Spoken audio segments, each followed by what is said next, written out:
And then when we got to the dick wall, The penis wall is so good. At one point in time, TJ and I go backwards the thing, and we're just blowing each other to try to get him to follow us. And it's like, yeah, because once you got to the other side, it is dicks just flying out the wall. It's slanted walls like this, right?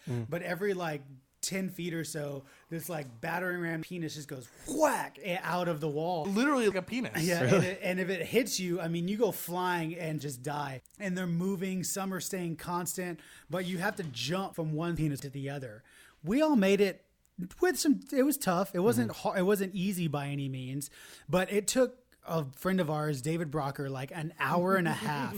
David, he just could not get the timing of those dicks down. Fucking David. God. I mean, what is he even doing?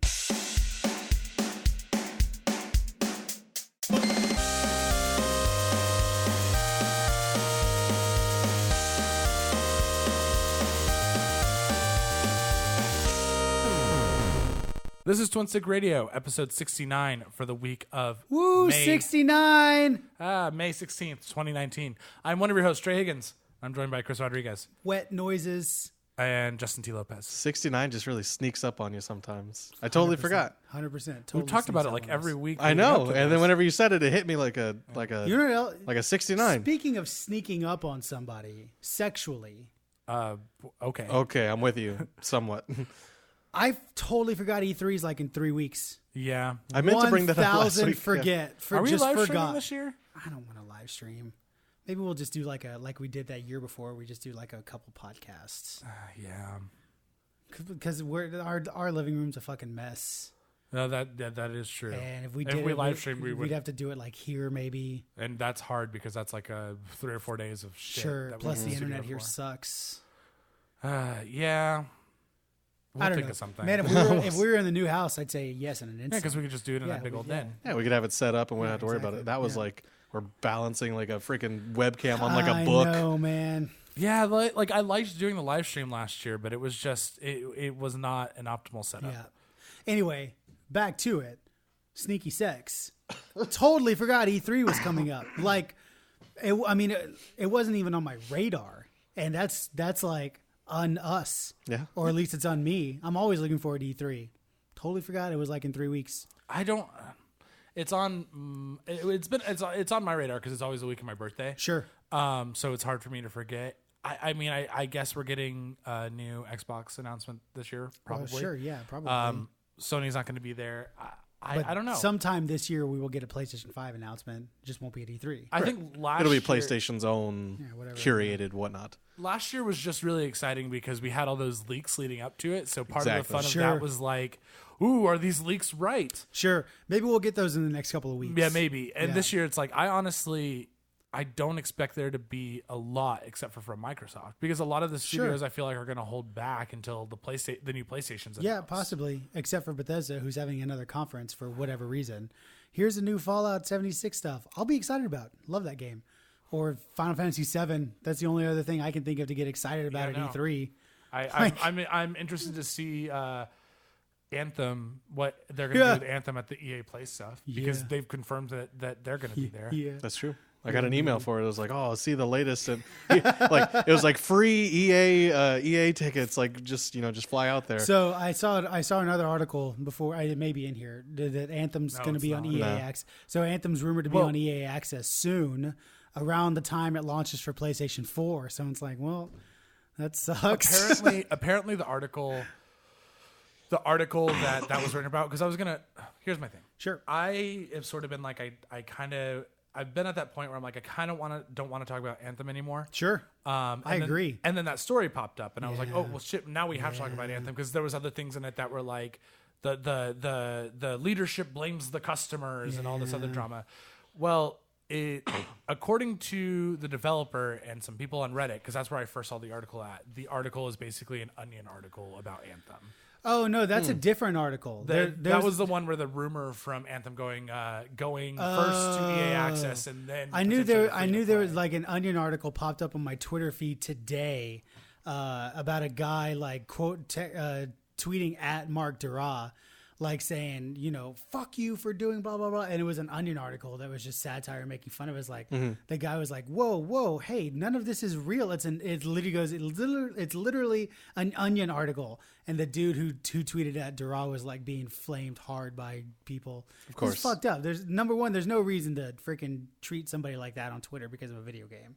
Number two, you're also doing it under false pretenses. It's like not looking good on you, random Twitter user guy. Yeah, I mean, it wouldn't be the first time the internet's just overreacted. Looking at you, Game of Thrones petition signers. Yeah, no shit. 50,000 last time I checked. Is it? Yeah. It's all the same person, just making new emails. If you guys haven't listened to us before, we're a podcast about video games. We record every week, and we are up on Sundays. We start the show with the same segment every single week. Let's talk about the news so we can talk about sex. Let's talk about sex, baby.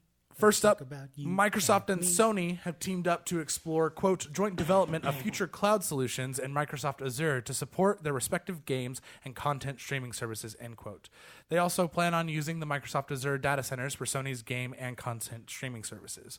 The companies pointed out that these changes will include better development solutions for the content creator community. Along with cloud services, Microsoft and Sony will also collaborate on semiconductors and AI using Sony's image sensors with Microsoft's Azure technology. I don't know what any of that means. I don't either, because I think that that's the least relevant part of the article. Sure. The specifics. Yeah, I was really hoping y'all knew what that meant because I was just like, picture oh, Microsoft and Sony doing this that's good. or this.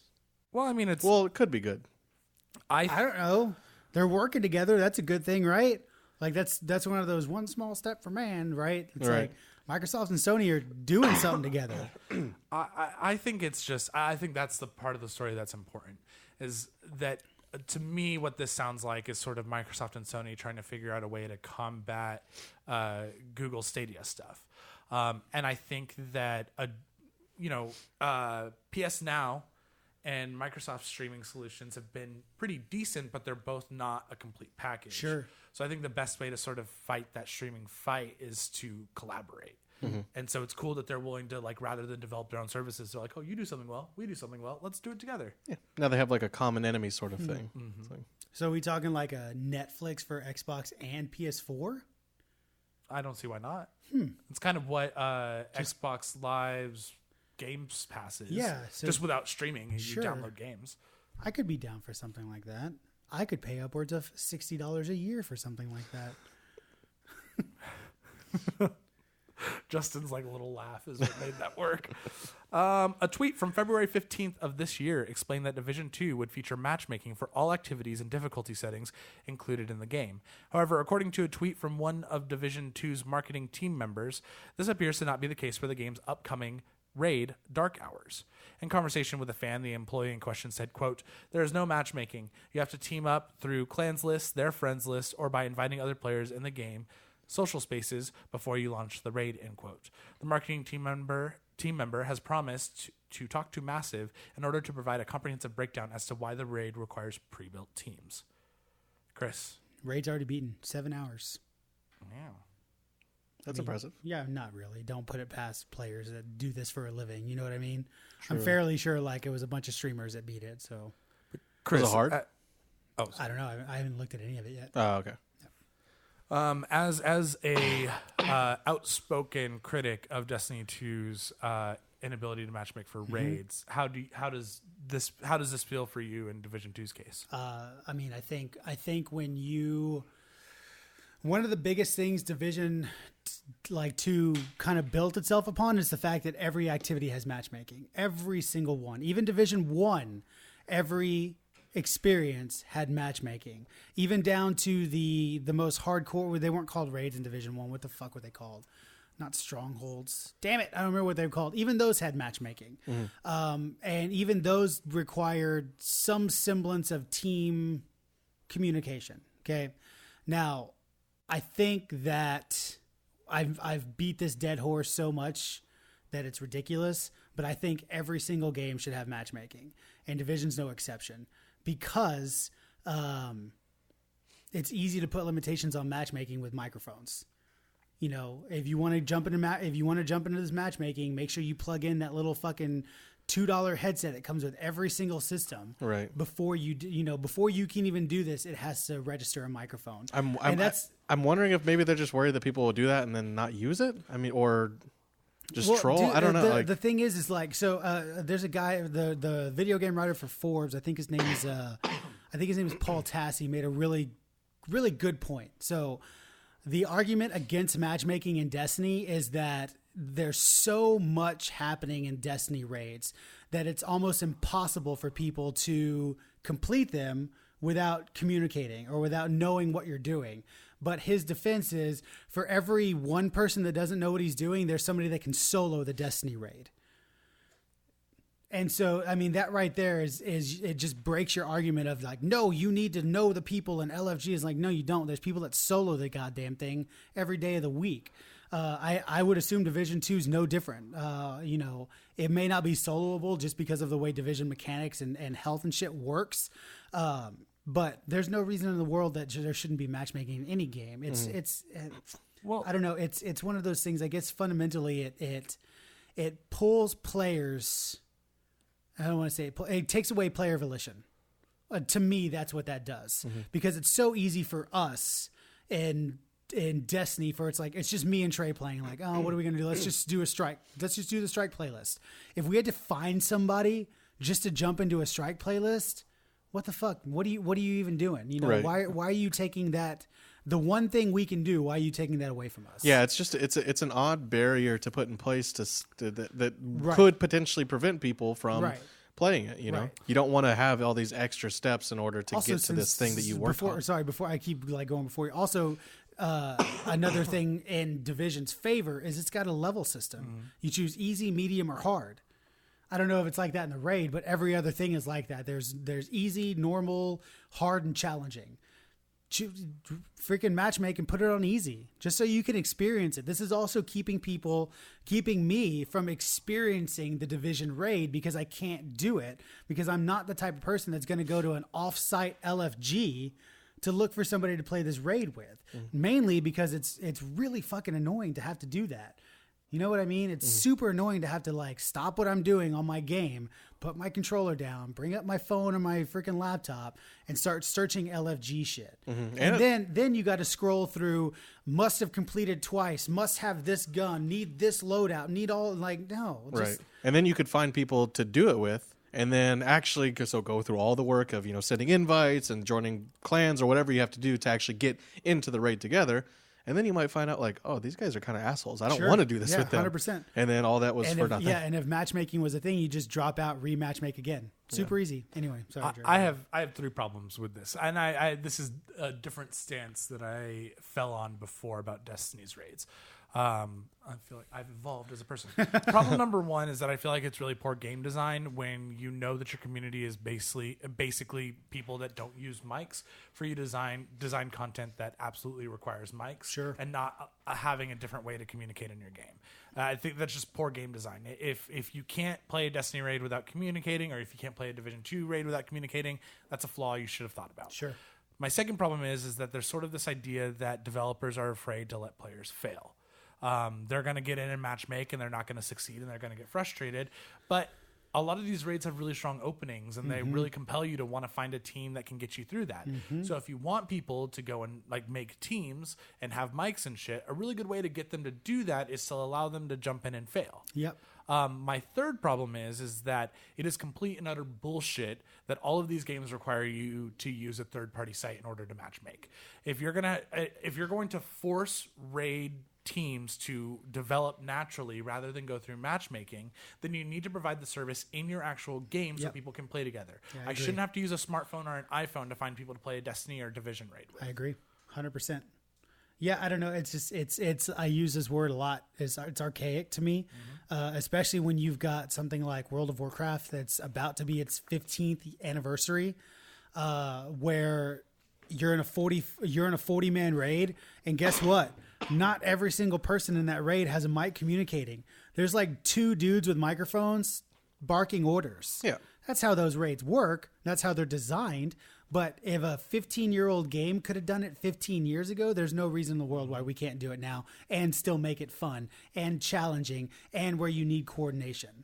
There's no reason in the world for it, dude. Deaf people, you know, people who are hearing impaired have finished the Destiny raid. Nah. How the hell they even do that is beyond me. Yeah. It is inspiring how they can do that, because when we were doing the raid, there was so much communication, especially in that dumb racetrack. It's the entire fucking raid. Yeah. There's a whole section. The whole Callus fight is like basically Yep. only you need 3 people, and each Yep. person only sees one symbol that helps you beat Callus. And it's to the point too. It's like, if anybody's talking over the team, it's like, shut the fuck up. I can't hear what I need to shoot. You know what I mean? And Yeah, sometimes Like, people need to talk because Yeah. if David or Yep. TJ are drowning in enemies, Yep.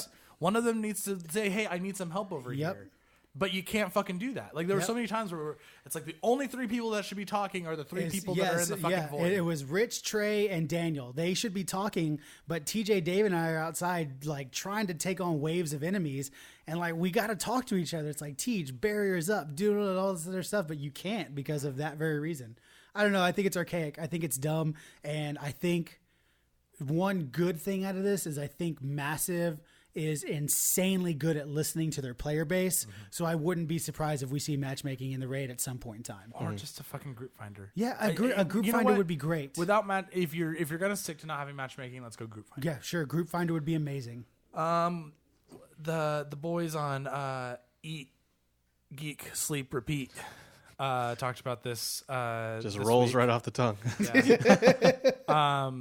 Talked about it. Well, there's another thing that has a very similar name that I like. Their website has that name, and it's like eat dash sleep dash game dash repeat. Right. It is a very common Yeah. thing. Oh my but God. we No. It's flip the words. No, it's not that it's so not different. It's not that it's common. It's just that I'm familiar with this other thing. Right. And so your it's really brain hard, automatic. You're having to go against what your brain is But hardwired anyway, to say. the boys that do our pop culture podcast, EGSR, talked about this week, but we're going to talk about it too because it's about video games. Netflix is coming to E3 this year with a panel called Bringing Your Favorite Shows to Life, Developing Netflix Originals into Video Games. According to Netflix, the panel will consist of game and show creators who intend on bringing their original series to gaming. So far, the only title confirmed to be at the show is Netflix's upcoming Stranger Things 3, The Game. Prior to the announcement, Netflix's NX Twitter account spent a lot of time hyping the announcement. Considering how NX is the company's hub for its comic and science fiction related titles, many assume that may be hinting at the direction the company is planning on going for their games. And honestly, I don't know. You're not going to be able to make like fucking 13 Reasons Why or Orange is the New Black, the game. No, oh, but watch them. No, but I think Netflix is rife with shit that could be great games. They have tons of science fiction stuff like Altered Carbon Altered would be Carbon? amazing. The Dragon that's Prince? That's basically going to be cyberpunk. Like Altered Carbon is cyberpunk. Sure. But I think like Ted Bundy. that looks like a really good movie. It was a good movie. Yeah, that looks. I saw the preview. Not on a great game. The Dragon Prince. Yeah, Dragon They have Prince the would be show good. coming up called The Witcher. Oh yeah, good call. I would really like to see a game based off of that. Netflix's The Witcher, the game. I think a really well thought out Voltron game would be really cool. Stranger Things would work in the quantum In the Dark Place. The Upside Down. huh? Upside Down. Nope. Netflix would work really well in the Quantum. Detroit / Heavy Rain / Quantic Dream. Quantic Dream.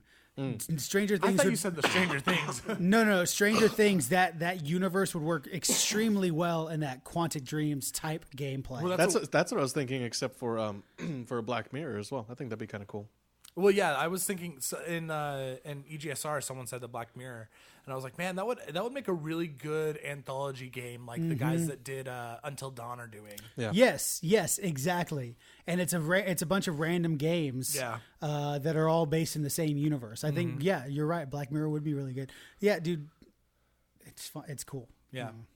Yeah, I have no problem with people trying like something new. Yeah, as long as they get like developers and know what they're doing. Like I don't think you should go and like get like I don't know.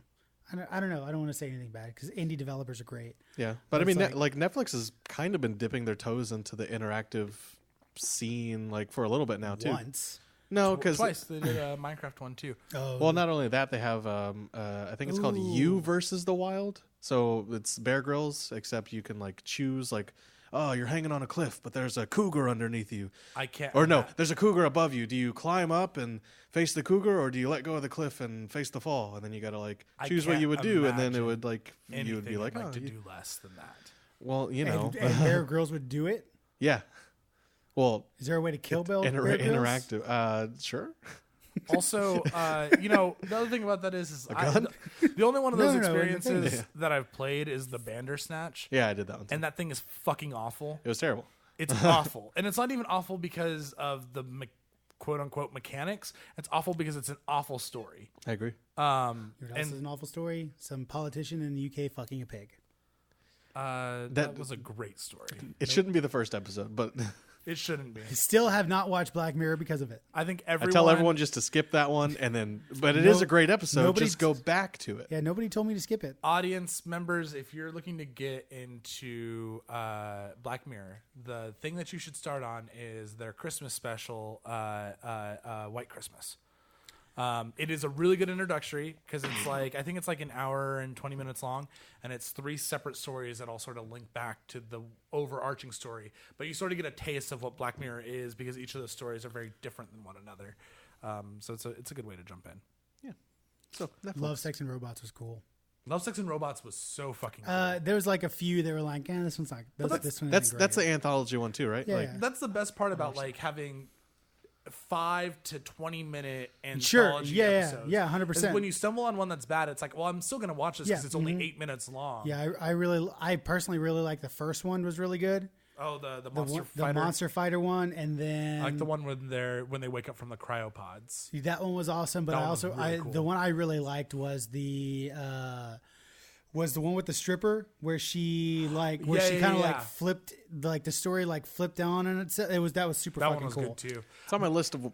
It's on my list of things to watch. Yeah, you should watch it. That one, I mean, she's literally naked the entire thing. It's kind of weird. Yeah. Because it's just like you see this like, I mean, they get close to showing pretty much everything. The one that It's weird in cartoon format. The one that surprised me that I liked, because when I first started watching it, I was like, I'm not gonna like this. But it was the one with the farmers. On With the mechs. yeah. I thought that was super like- fucking stupid, but it ended up being yeah. super cool. I was like, yeah. I am not gonna like this, and I was like, this is fucking awesome. Yeah, it's good. Yeah. Love, Sex, and Robots is actually really, really good. I watched all that in one night. Like I just sat down after it came out and was like, Sure. This is amazing. Did you see the new trailer for Black Mirror? Before we move on. There's a trailer? Yeah, for the new season 3. Oh my gosh, no, I haven't seen it yet. Yeah, it's only gonna be 3 episodes though. That's all right. But it's weird. That's what people said about Game of Thrones. True. But It's different- weird though because it's different this. with Black Mirror because like usually they have like 6 episode seasons usually, and there's usually like 4 really good episodes and 2 kind of meh. I see. I'm hoping quality is going to be better That's what since I'm it's 3 hoping, too. episodes. But it's weird because like Topher Grace is in it, Miley Cyrus, and That's weird. who's Topher Grace was in Love, Sex, and Robots. oh cool. I actually I like him, but it was weird seeing him in Black Mirror along with Miley Cyrus, and then the guy who plays Falcon in the Avengers. I liked him until he was Venom. Then he sucked. It sucks that Game of Thrones is bad because there's a lot of TV that I'm really excited for this year, but like every time I think about like getting excited for a TV show, I'm like, but Game of Thrones was bad, and you didn't think there was any way in hell that was going to be bad. You've been burned. I've been burned. I doubt everything. I see the light or the dark. That's the Lord of Light. Rockstar has released a new update for Red Dead Redemption. Actually, I could have just said for Red Dead Online. Yep. That adds more cooperative story missions, free roam activities, and poker. The update also intends on adding improvements that, quote, strengthen and stabilize the foundational world of the Red Dead Online experience. Not a lot of information there, but Chris, we talked about this before the podcast, I think. You've been playing Red Dead Online. How's the update? It was awesome. I think I feel like the story missions are really short, but it's an online game, so you really can't like complain about that. Are they comparable to the length of the Grand Theft Auto story missions?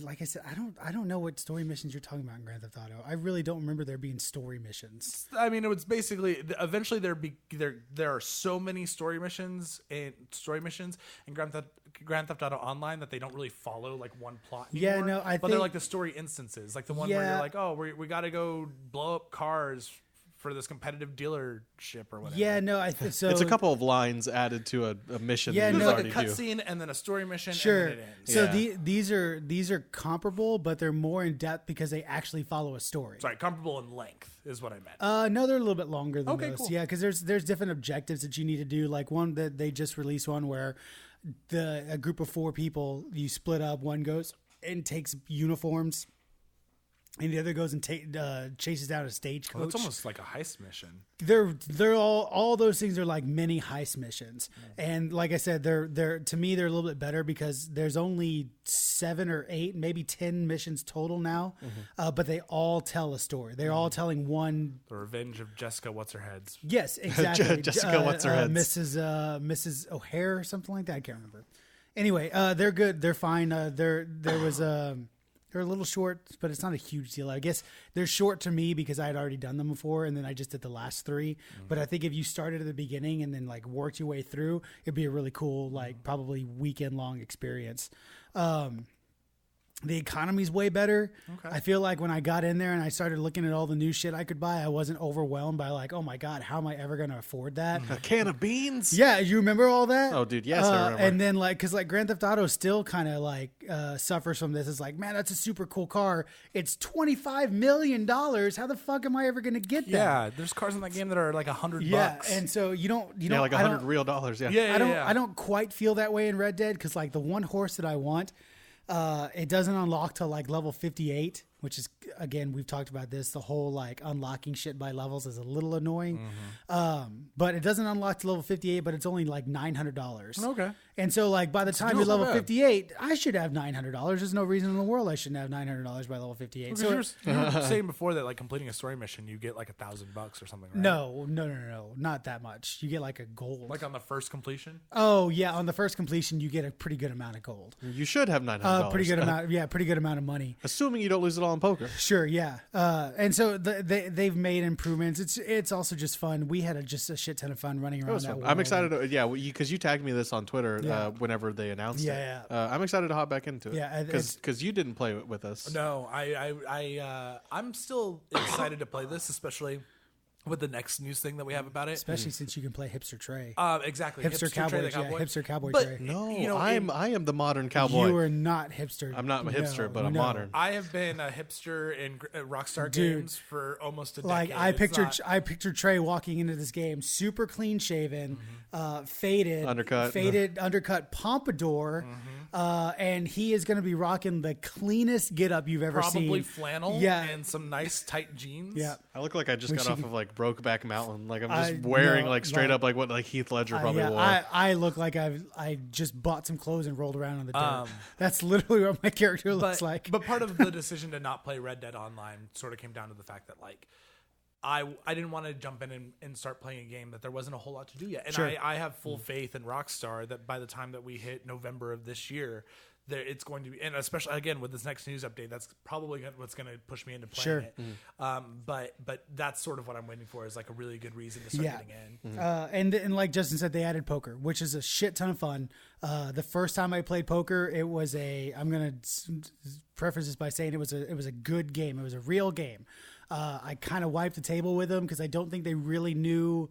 So you could tell one or two guys didn't know maybe how poker worked well, but there was a couple guys that knew what they were doing, but they just didn't know how to raise. They didn't know the mechanics of poker, not the mechanics, the nuances of poker. So I kind of wiped the table with them. But the next couple of games I played, people are taking advantage of the system. It's not real money, so when your time comes to bet, you just all in right away, and that would make anybody be like, "No, I folded." You know what I mean? Well, not only that, I heard there's a max of like what $5. Yeah, it's that like you- $5. So I've heard that a lot of people are running into the problem of they're just everyone automatically is going all in, Yeah. and then it's like, okay, show your cards. Yeah, pretty much. That's exactly what's happening, And- and so that's just not fun. You know, that's not why you play poker. Yeah, I think they'll change that. I hope so. I think they will I make hope some they like put high I stakes. think they put a limit on how much you can bet per round. But would be also with great. like Grand Theft Auto, like playing golf and tennis and all that was kind of lame when you were playing with randos. Sure. But when you got your friends together and you're like, we're gonna play golf and Grand Theft Auto tonight, and it's a lot of fun. And that's what I'm very much looking forward to is when you, me, Rich, and Trey at some point in time can sit down at a poker table. We're gonna have a virtual poker night. Yeah, and just shoot the shit. Gosh. Well, no, like that's like right. Maybe we do this playing poker for Red Dead. I'm very much looking forward to it. That's a really good idea. And I'm really, really looking forward to the next part of this. The update. We can do an EGSR episode. Sure. With poker While going we're- on in the background. Oh my Sure. god, that sounds really fun. Yep. Our last news story. Rockstar has also announced an upcoming addition to Red Dead Online that will be hitting the game later this summer. The system is called Roles, and it allows players to pick up a specialization and level it up in the frontier.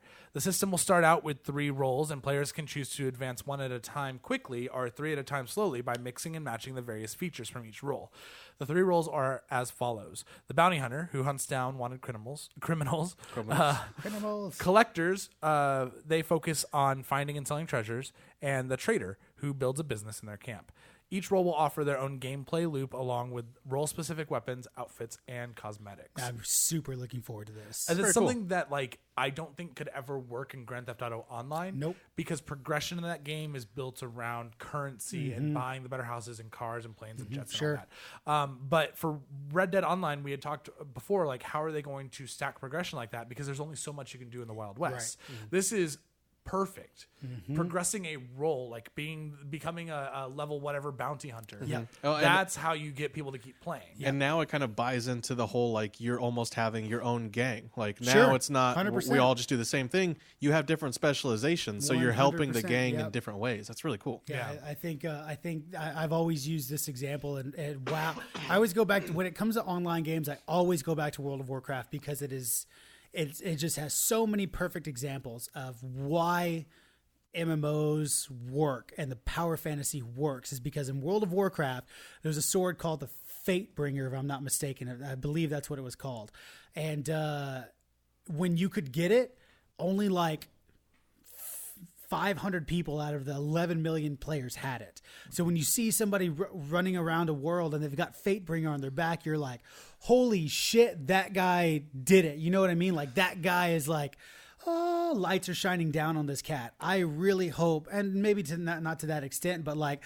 if I'm in town and I'm buying a gun or I'm trading something and this dude or chick just comes rolling in and they're wearing like something that's only for high level bounty hunters and you can tell that, you're like, that's badass. Yeah. Like that's maybe somebody I don't want to mess with or maybe somebody that I want to be. You know what I mean? Yeah. I love that in video games. It almost creates like a real world atmosphere. Sure, 100%. Like someone strolls into town and it's like, oh shit, like the Yeah, bounty like- hunters here. yeah, Like you everybody can- got cool. You can like, like metaphorically hear the like when they roll into town. It's like, holy shit, that's crazy. Anyway, I'm looking forward to all of this. I'm also I'm hoping at E3 because they're not in the game and nobody's ever made mention of it. But I really hope some sort of heists come into Red Dead Online. Yeah. Because it's such a perfect atmosphere for, hey, here's 5 missions in a row that your gang does to plan and rob this train. You know what I mean? Yeah. It's perfect. And that would for be it. that would be really good timing too to have an announcement because you just dropped the beta title. Sure. So now Red Dead Online's officially a thing. Their Heist come this November. popularity is probably bigger now than it has been in a There was while. a shit ton of people on when I was playing. So E3 in what we said like 3 weeks now, that'd be a perfect time to tease it. I think heists are coming, and I think the earliest that we're going to get heists is probably when the PC port comes out. Yeah, possibly. Because it seems like right now, if you just look at the history of updates that they've been doing to Red Dead Online, and the fact that it is still in beta. It is not in beta anymore. Oh. They dropped it. They dropped it. Oh, okay, cool. But the fact that it just left beta, it seems like they're just sort of building the foundation of the game. Sure. Yeah. And I think that roles are sort of going to be that thing I agree. where once that's out, we're going to start seeing other features get added in. Especially when they start adding roles, because they did make mention these aren't the only roles. You'll have extra roles. Maybe there's a horseman role where you just get super fucking good at riding a horse. A rancher. And you can ride super fast, so you're the guy that's riding next to the train that needs to jump onto it. Whatever. Or like Spitballing I feel like a ideas. hunter role or something. Like Sure, that'll be a something thing. like that. Banker. Yeah, banker. Sure, banker. I'm just there. One other I'm a thing- moocher. One other thing that they did is just fucking amazing, and we can move on. Is they changed the blip system of the map. So the worst part about Red Dead Online is that griefers just ran rampant.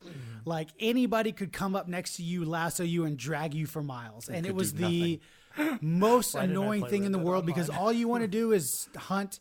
All you want to do is maybe do some fish, try to make some money. You're just trying to live your life in the trying to be a Wild cowboy. West. Yeah, you're just trying to be a cowboy, and some asshole douche just comes and lassos you, and you did anyway.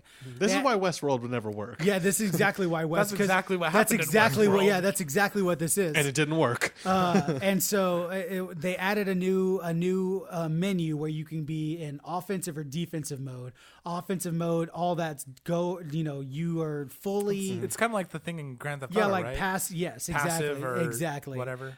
Except in defensive mode, you can't be lassoed. You still take damage, but it's like way less. decreased, It's like yeah. Fallout 76. It's like way less damage than you would until you pull your gun, and then it goes away and all this other stuff. But they also did this blip thing that if you don't do anything bad for a set amount of time, you only show up to people who are within like 100 feet of you on the map. Okay. Anything more than that, you do not show up on the map at all. Yeah, you don't even show up on their radar. The only time you actually start showing up is when you start being crazy and start going on killing sprees and just doing bad shit. If I'm on one side, like in New Austin, some guy doing crazy shit will show up on the opposite side of the map as a red blip, Yeah. letting me know there's somebody up there just To being avoid. an asshole. And that'd be really cool for bounty hunters because then Exactly. it's like, let's go get them. Exactly. But and Anyway, something, so it's a lot of fun. And so they talk kind of a lot about their whole griefing changes. Mm-hmm. I liked that if you're in defensive mode and if someone is continuously just like griefing people in defensive mode, it'll teleport them basically every time they die. It'll teleport them further and further away, And it even up to a completely different city. Yeah. To get them away from where they're just causing havoc. And it will also automatically place bounties on their head. And it'll increase the bounty if they're just aiming for They defensive just added, players. it's a lot of really good quality of life shit, and Red Dead Online's in a really good spot. Yeah. I'm excited for where it goes next. Quick saves. Ubisoft's Skull and Bones has been delayed until after March 2020, but those looking for their Ubi fix won't even feel the sting of the Pirate Games delay. During Ubisoft's 2018 to 2019 financial earnings report, the company announced that they will be releasing 4 AAA titles before March 2020, with one of those being Ghost Recon Breakpoint. Monster Hunter World's new expansion, Iceborne, will be hitting PS4 and Xbox One on September 6th and PC sometime in the winter. The developers claim that the size of the expansion rivals the size of the base game. And last but Wow. certainly not, it's that's very impressive to me. I've thought about a bunch of times jumping into Monster Hunter World. It's just a lot, but everyone swears that it's great. Just because it's great doesn't mean it's worth playing. Pretty sure that a game being great means that it is worth playing. Nope, it is not. I think He's been playing too much Fallout 76. I think Detroit is great, and it's not worth playing for me. Well, I mean, but there's something to be said Yeah. about like taste as well, right? Like Nope. what's great to me, I think Detroit's great. I know that it doesn't. Detroit could fucking shit gold bricks as soon as you put it in your PS4, and I still know it wouldn't be a Chris game. Right. Like I said, Well, it's like a great movie. Like a movie can be like great, but it's like, don't go see it. You're not gonna like it. yeah.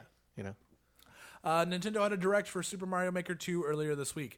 During the 15-minute video, the studio revealed that the game will feature a story mode, co-op building, and 4-player online play, allowing players to take the roles of Mario, Luigi, Peach, and Toad. Whatever. A story mode. Isn't the whole thing about building levels? Yeah, you're rebuilding Princess Peach's castle. Whatever. Sounds lame. Could be great. We have a limited amount of time because there is something we need to test before we get going with D&D tonight. But it is episode 69. The first time we did an episode 69, we just sort of talked about the state of sex in video games. I think it'd be interesting to sort of discuss, that was probably 2 years ago, almost 3 years ago.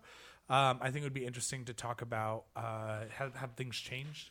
Have video games gotten more in tune with the reality of sex in the world? Or No. yeah, I think it's gotten worse. I think it's just Worse in the sense of just not acknowledging it, or Sure. yeah. That's sort of what I think. I think that now that a lot of games just are sort of shared world and all that jazz, games of service, I think that there's no sex in them because even then, like you've got a game like Witcher 2 that came out in 2011, 2009, maybe I'm way far back. Witcher 2 came out in 2011. And short of like showing penetration, that was a full-on, fairly hardcore sex scene between Geralt and Triss.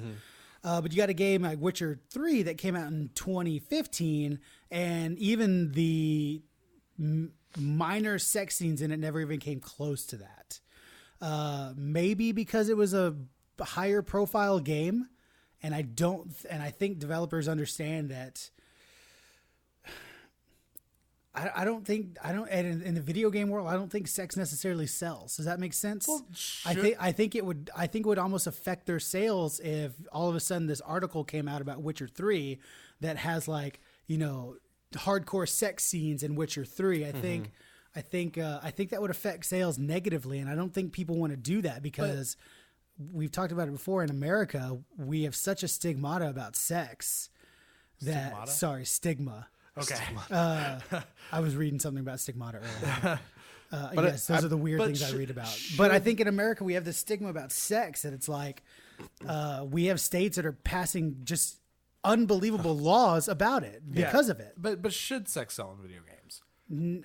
What do you mean should it? Well, because like in I think you could have video games that are specifically for that. No. But I'm just saying that like I don't think I've ever really played a game where the sexual aspect of it, and I think partially as a gay dude, there aren't a lot of games that aren't BioWare games that feature sex that I'm interested in. Sure. But I don't think there are a lot of games where like the sex is to me a necessary part of that game. Right. Like look at Witcher 2, right? Like yeah, it has gratuitous sex in it, but to me it's sort of like more for I like getting people to weirdly jerk off to pixelated boobs as opposed to like serving any sort of like story. And I don't think that this just applies to video games. I think this is an overriding media problem where it's like just because you can put boobs in something doesn't necessarily mean that you should. Well, see, I don't think I see. Well, if we're using Witcher 2 as an example, I don't see that sex scene as a gratuitous reason for dudes to jerk off. I see that as following the Witcher story. I see that as this is how far Geralt has gone away from Yennefer.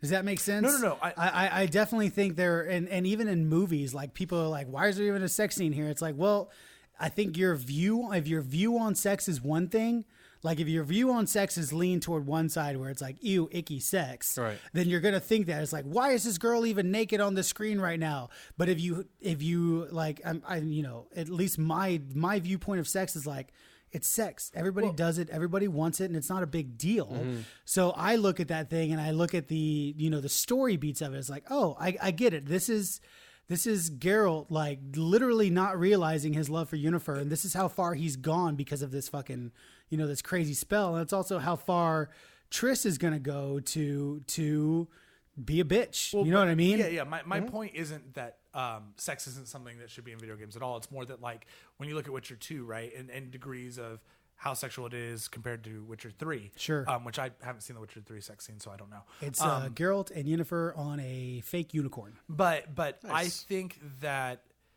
in my personal opinion, I don't know that the extreme amounts they go to making those scenes sexual in Witcher 2, I don't know that it serves more of a story purpose or just sort of because they can do it. I think that sex scene should still be there, but I don't think that you need to basically it need to be as make gratuitous. I don't think you need to make it digital porn in order for it to have the same impact. Right. Yeah, I mean, I guess, but again, I like I'm looking at it again.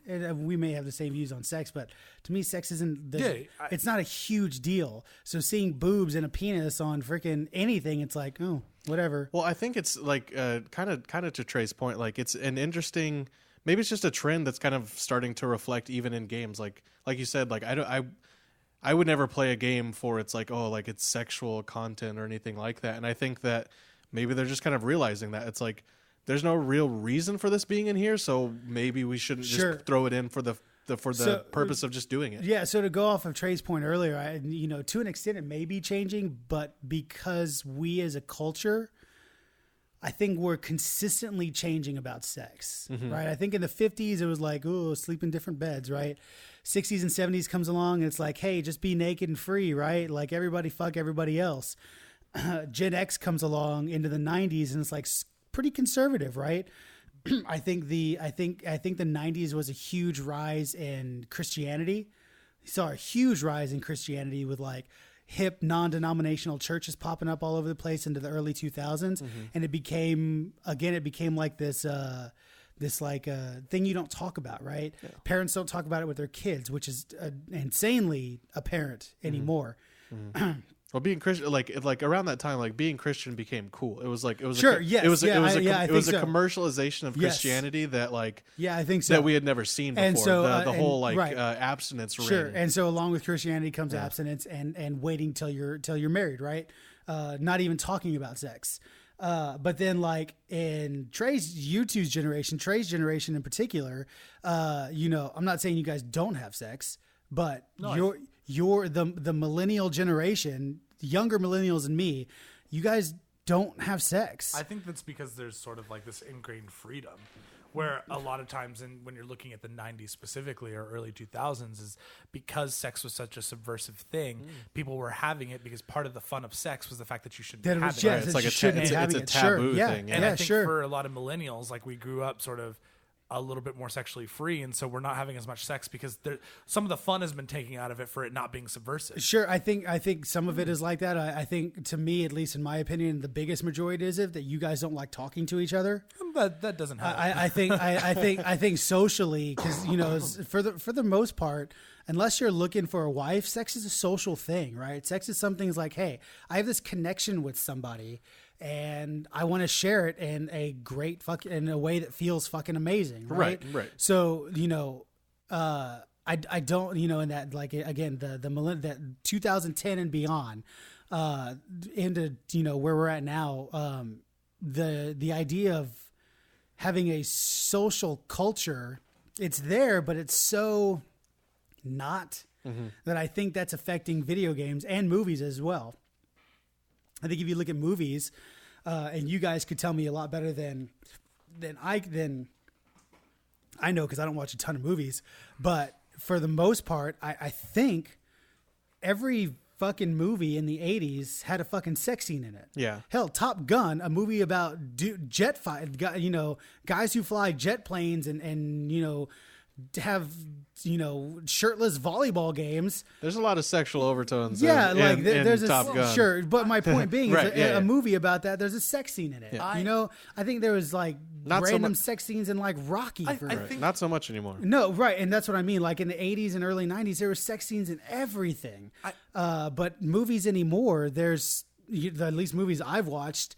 There's nothing like You'll get the occasional topless split second. Sure, but and if there is a sex scene in there, it's fairly well placed for the plots of the movies. You know what I mean? I think. I don't know. Well, and I think spoilers for Game of Thrones. But in the second episode of the season of Game of Thrones, they very deliberately put in a sex scene with Arya.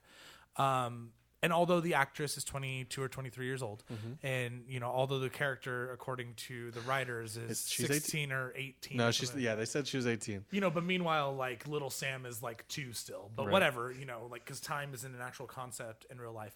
But it's it's very much like Maisie Williams shows her boobs and she is naked and she is having sex. And why is this bad? To me, first of all, my first issue with this is that Maisie Williams in the pilot of that show is 11 years old. Okay. We have been with this character for a decade. Okay. And she is someone that has sort of played that little sister role in the show. And so my first thought to that was okay, I understand that she's a woman and she's going to have sex, but is that necessary for this character? And that's the second part of that, is that she's not really someone that has sort of shown those overtones throughout the show. She's not someone that I necessarily think that needed a sex scene to connect with the audience. To a certain degree, it feels like they did it because they could do it with that actress. And I think a really good representation of that in video games is Mass Effect Andromeda, because Mass Effect Andromeda has a bunch of different people that you can romance. It has like 10 different sex scenes that are in the game, but only one of those sex scenes is like super gratuitous, and it's the chorus scene. And I don't think that the other 9 sexual relationships that you can have Phoebe's not You know what? gratuitous, but Phoebe, Phoebe's show Phoebe a good yeah. second place, yeah. Phoebe is more gratuitous than the other ones as well. But Cora's is ridiculous, like slamming her against like walls and on tables and like railing her. And so when you look at that in games, it's like, or when we're thinking about this in media or in games specifically, you know, I don't think that having a more muted sex scene for the other or the other romance options in Mass Effect Andromeda hurt the game at all. Sure. And so you look at the Cora and the Phoebe scene to a certain degree, and you're like, a little ridiculous comparatively. Sure, but you do look at your. I guess that is where kind of like you look at your audience, and I guess I don't think this anymore, but I think maybe 10 years ago your main video game audience was straight males. 10 years ago, maybe not even then, maybe 20 years ago. I mean, I think it still is. Sure, and so that's why, you know, that's where the whole, you know, backing up your point, that's where it's like, well, you know, not really backing up, but going off your point is, you know, if I'm a developer and I'm making a sex scene in a game that I want somebody to see, I guess you make it for the majority of the audience, which is really shitty. Well, that's super shitty, but I guess, you know, that's what you do. Or what you think they want to see. Yeah, or what you think you want to see, because like the amount of gay males playing Mass Effect Andromeda is insanely lower. That's not the point that I was trying to make. I understand that, but I'm just going off of your point. No, so like if I'm a video game developer, if there's a sex scene at all, I'm making it for the majority of the audience, maybe. No, I understand the reasons why. For a marketing decision, I guess, yeah, that makes sense. But in terms of like the point that I guess I've just sort of been driving towards just in media in general is like, what purpose does that serve to the story that you're trying to tell in the universe that you're trying to tell? Mm-hmm. Like, yes, you can have a sex scene to communicate how close two characters are, or to communicate any range of ideas. Like your point about Triss and Geralt is very poignant, and it's something I hadn't thought of before. But when you're putting a sex scene in your game, I think that you also have to think about when you're going into how much you're going to show and how detailed it's going to be. I think that there tends to be a point where game developers, and Witcher 2 and Mass Effect Andromeda are two examples of game developers sort of losing the plot. It's like, what purpose does this serve? To me, it doesn't seem to serve any purpose. So why make it to the degrees that you made it? Yeah, I think I guess if I'm a game developer, I'm doing it just because I can show a naked dude and a naked chick. It feels that way. And you know what? To me, there's nothing wrong with that, because again, I'm in a mindset of sex. In a mindset for me, it's just like it's a naked dude and a naked chick, and they're having sex. I don't care. I don't need a reason for them to be having sex. They're just there. My first initial reaction is not to fucking whip it out and jerk off. It's just it's happening. Like, there it is. I don't care it's happening. It's just there. So I guess the same with like the Arya thing. It's like, you know, who cares? She's 16 years old. Like, you know, I was younger than that when I was having sex. I don't know. I think that you just, as a creator, you have to think about I think that the first thing that any creator towards anything, and you can make whatever choices you want, and your choices aren't going to necessarily affect me in any drastic way, but I'm still going to have an opinion on it, like I do with Mass Effect Andromeda. I think that as a creator, the one thing that you have to do is think about the themes and the elements that you're trying to explore with your title. And I think that if you are going to choose to include sex in that story, that you should balance that versus the art, because then you get something that seems very tacky compared to the rest of your creation. Which is why I think video games nowadays are leaning away from sex, because of that very reason right there. Well, because I, as a game developer, I don't want to have to explain why I put a sex scene in a game. I just wanted to put a sex scene in a game. I guess. Does that make sense? I mean, that makes sense, but I mean, almost as like a middle ground to, I guess, maybe both of y'all's points.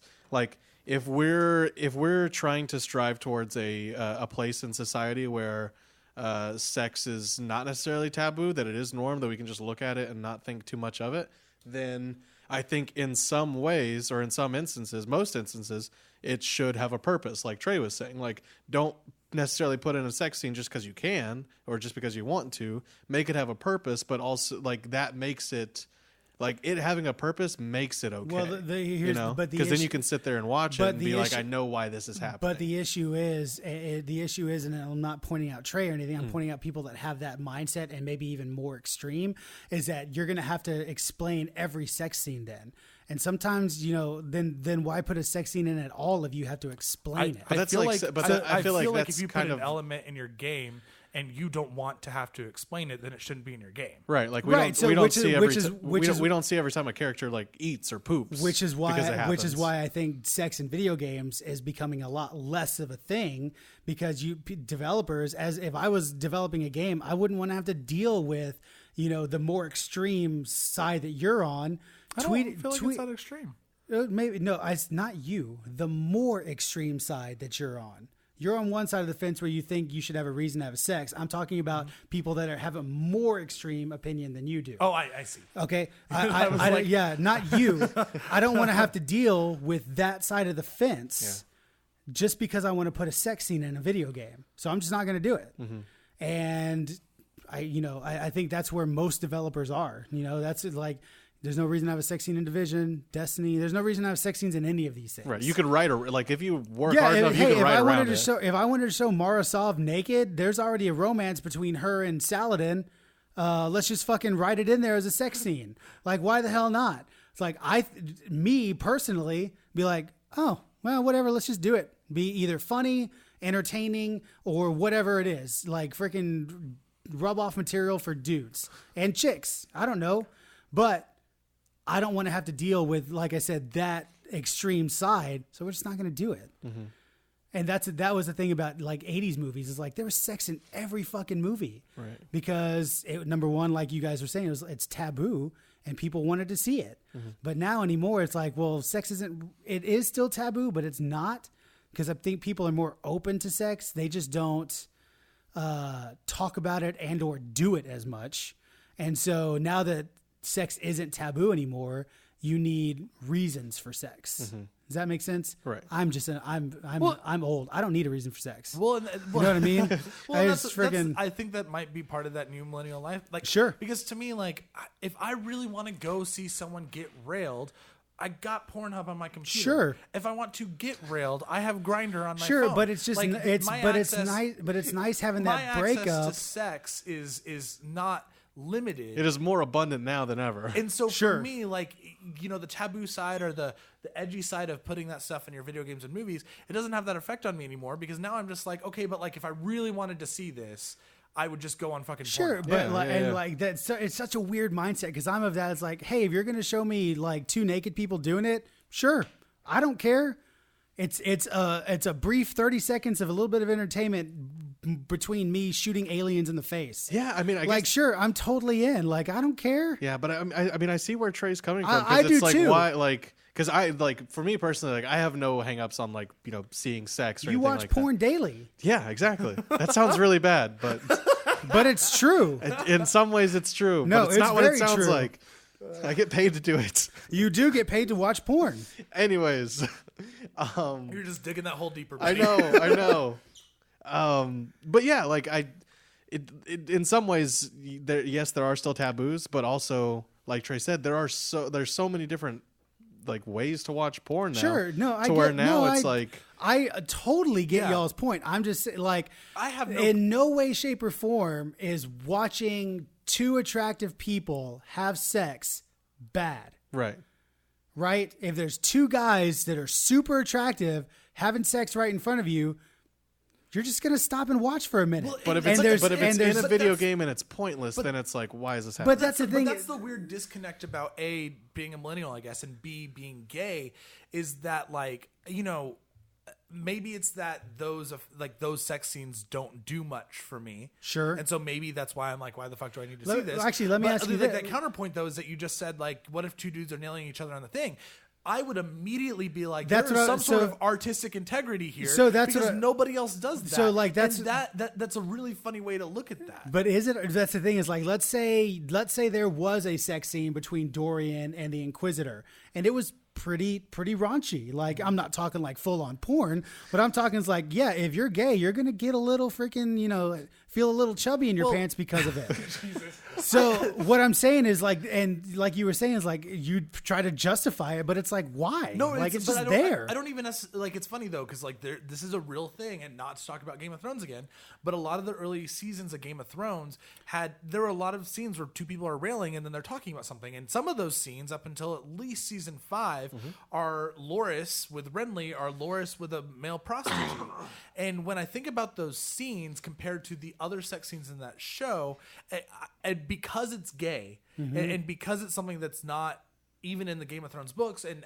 not necessarily in other forms of media, those scenes have a little bit more artistic integrity to me and maybe it's a little bit of bias, but because like that's an act, like you are actively subverting what the culture is saying you should put on the screen when you're going to put sex scenes on. Sure. And so like, and it's really funny because if you take away the context of what those scenes mean, because I do think they have greater context than other scenes of that show, but you replace that scene in Witcher 2 with Geralt railing some fucking stable boy, like I would be really interested to see what my opinion on that would be. Well, and I think part of that is the gay side of it, and I don't necessarily think that the way that I might look at that is right. Sure, and it's super interesting too because, like, you say those have more of an impact in the storytelling aspect, but I see, and like I'm looking at the Arya scene where it's like, why is that even there? It's like, well, she was 11 when she started this, right, or however old she's supposed to be. She's gone through literally hell and back. We still need to let these people know that number one, she's human, and number two, she's 16 years old. 18, whatever. She's waited till her late teens to have sex. Right. And to me, watching that scene or hearing about that scene, I haven't seen it. Hearing about that scene is just a quick reminder: this person is a teenage girl. Well, and they make who has never had sex before. They give it a reason too, because right before it actually happens, she's sitting there saying like, like before we die, like I need to know how this feels, like. She pulled the "we're gonna die tomorrow" card. But that's the thing about that scene, right? Is that like again going back to the way that I sort of look at this stuff.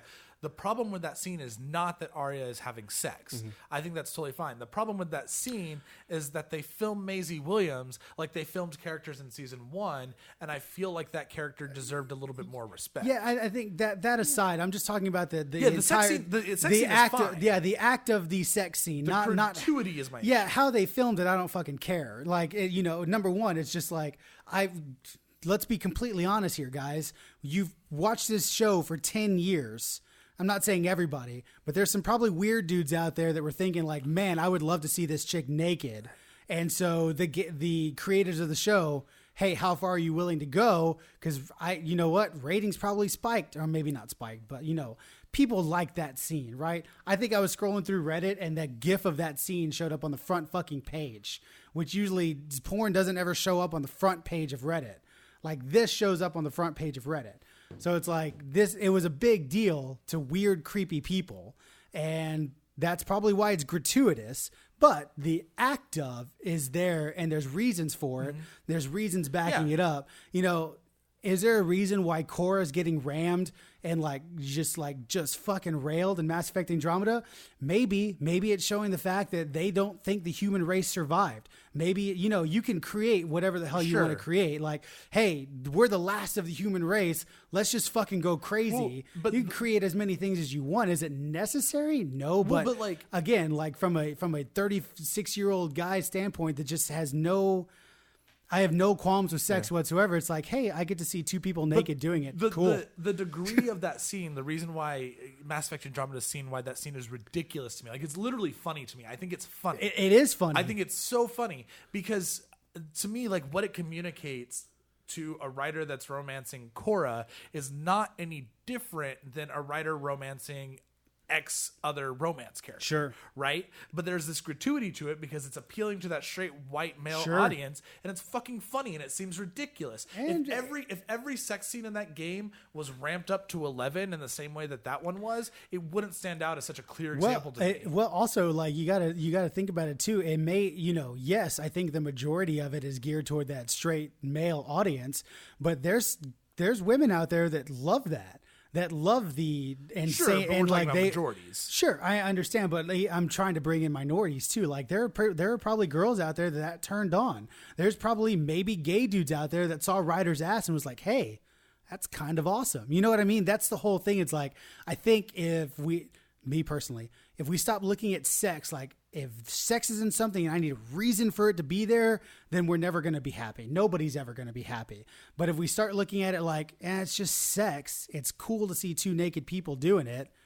Whatever, man. You know, or even not necessarily. Oh, it's cool to see it doing it, but it's just like it's just a thing of life. it's just a thing. It just is. My counter argument to that is just that, like, when you're thinking about art and you're thinking about making something, I think that, especially with video games, and I think video games have a way tougher hill to climb than other forms of media just because of what they are. But I don't think that you can sit there and try to fight for art but not be thinking about the elements that are in your game. There's, for the greatest works of film and literature and comics and even just fucking paintings, everything that's presented to the audience is there for a specific reason, and it conveys something that goes back to the theme. And things that don't succeed are where one part of that is lapsing in some huge deal. And so for me, like, I just think that it's not about the sex. It's that I just want you to take greater care. I just want creators to take greater care in what they're putting in their game and think about the reasons why. And I think that you improve quality over time by having those thoughts. And if you put those things in the game and they don't land as well as other parts of your game do, I'm not going to hate your game. I think Witcher 2 is an amazing game. I think Witcher 2 is a little bit better than Witcher 3 because it's a little bit more of a linear experience and it's a little bit easier to digest and it's more manageable. And so, like, my opinion about Witcher 2 isn't ruined by that sex scene, but like watching it, I was like, man, that was awkward. Just like digital boobs hitting well, that's the each thing. other. Like, but that right there is like the thought of it being awkward. I think is a mindset that you're in. That, no, it's awkward because it's two computerized people having really weird fucking sex. yeah, but that's the thing is like I didn't find it awkward. Because I think it's an animation problem. Sure, too. no, yeah, sure, yeah, of course. But the scene itself, I didn't find awkward, and I don't know why. It may be Because you're the audience that it's catering to. Well, no. Let's say it was Geralt and a stable boy. I think we might be on opposite sides of that belief for that conversation. Yeah, possibly. But I wouldn't necessarily have a problem with it. I really wouldn't. And it may just be my mindset. I talk about it all the time. It's like, hey, that dude's hot. Mm-hmm. You know what I mean? Does it make me gay? Yeah. No. Does it make me bi? No. I just think some dudes can be attractive. Well, you know what I mean? And not to back up like to a defensive posture, like, and in most cases, if you're asking me about a game and we're just talking about a game and it has a gratuitous sex scene, like it's, the degrees to me having a problem with it are a lot lower than maybe I'm presenting right now. But if we're having a criticism about the way that video games handle sex, like, I'm going to tell you what I feel about that scene, even if it only makes up 0.5% of my total opinion of that game. Right. Like, in a normal conversation, a game could come out tomorrow and have a really awkward sex scene in it that I don't think is appropriate, and chances are I'm probably not going to talk about it. Now, what if your guardian got railed by Zavala? I would not be into that. I think I would what not about, like how they took agency away from my choice. What if Cade's ghost comes back from the dead and does the Ghostbuster ghost scene where Ghost? No. I think the only person in Destiny I would be comfortable with my guardian being railed by is Aldrin. No, Saladin? Nah. He's yelling at you the whole time? No, that would be Shax. Oh, sorry, Sax. Yeah, Shax, yeah. Sax. He's just yelling. That's his game art name. Yes. What do you mean you can't enjoy this when I'm yelling at you? But even Aldrin, I'm like, nah. There's not really any attractive dudes in Destiny. That's because Destiny's the design of everybody in that game is weird. I can see how people could be attracted to like Ikora. I can't. She looks weird. I think she looks more fucking. I was gonna say, of your options. I mean, well, no, I think people would want to get railed by Tess. If I had to, that girl uses a strap on. If she wasn't such a fucking. Are you talking about in Borderlands? No, I'm talking about Tess. Who's Tess again? Eververse. Oh no. People would love to get railed by her if it wasn't for the Eververse part. See, I was thinking more Anna Bray, from a straight white guy. Anna Bray. Anna Bray's a good one.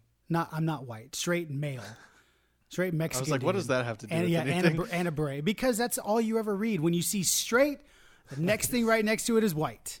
Always. I think it's like That's part of the definition now. If you look in the new Webster's, it literally says straight white. That's because it's racist to talk about what straight black men want. Yeah, exactly. All right, guys, we're going to go ahead and end the show there. If you guys like what we do and want to follow us on all the different platforms that we're on, please check out our description. There are links down below. And make sure you tune in every Tuesday night. Wednesday? Tuesday night. Tuesday night. I Tuesday, can't 10 p.m. Tuesday at 10 p.m. Central. on twitch.tv/Twinstick Radio to watch EGSR. Way our too pop late for culture me. show. I'm usually asleep by it. Like I was up like at 9:45 and you guys started tweeting. It's like, heck yeah, I'm gonna walk. It was a really good episode. This last one, I really liked it. Good job, guys. But if you guys are like Chris and Old Men, that show should be hitting your podcast feeds on Fridays. Buddy.